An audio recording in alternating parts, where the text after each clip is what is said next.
Sebagai investor pemula, biasanya nih akan langsung saja menuju perusahaan sekuritas, buka rekening, dan langsung pilih saham yang ingin dibeli, tanpa merasa wajib untuk memahami cara investasi saham yang aman. Nggak salah, karena perusahaan sekuritas pasti juga akan membantu kamu nantinya.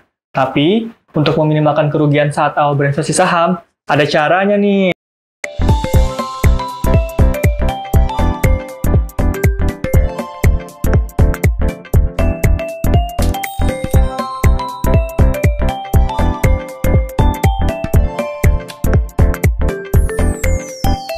Mulailah dengan modal tidak terlalu besar, dan gunakan uang dingin ya. Kalau kamu belum terlalu mengenal pasar saham, disarankan untuk memulai saham dengan modal seminimal mungkin. Ya, 1 lot dahulu. Dan gunakan uang dingin ya. Uang dingin di sini adalah uang yang setelah kamu kurangi dengan kebutuhan kewajiban kamu sehari-hari. Nah, setelah itu, beli saham yang berfundamental baik ya teman-teman. Biasanya adalah saham-saham dalam kategori blue chip.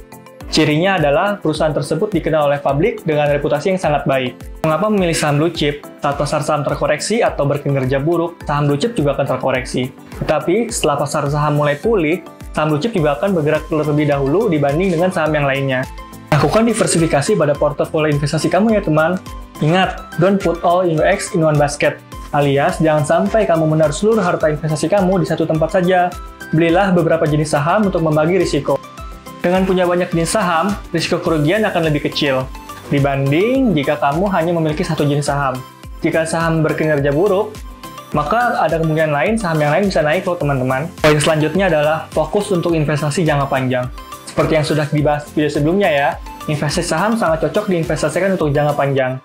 Karena total keuntungannya berdasarkan data historis adalah 20 hingga 30%. Bahkan bisa lebih loh teman-teman, apabila kamu mahir dalam berinvestasi saham.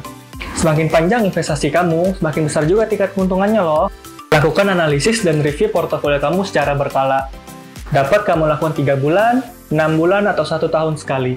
Jika ada yang saham yang kurang bagus kinerjanya, misalkan nih, perusahaan tersebut mengalami kerugian, dapat kita temukan pada laporan keuangannya. Atau dapat kamu lakukan membeli saham yang lebih baik. Lalu, kapan sih waktu yang tepat untuk berinvestasi saham? Ya sekarang, karena di Ajaib kamu sudah bisa berinvestasi saham.